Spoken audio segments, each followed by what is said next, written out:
இந்த போறப்பு தான் நல்லா ருசிச்சு சாப்பிட கிடைச்சது.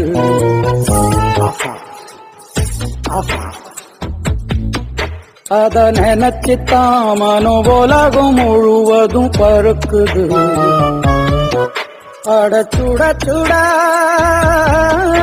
அட சுட சுட அந்த மதுரை மல்லிப்பூ இட்லியே மீன் குழம்புல கொஞ்சம் புரட்டி சாப்பிட எச்சிலு ஊறுது உள்ளுக்குள்ள.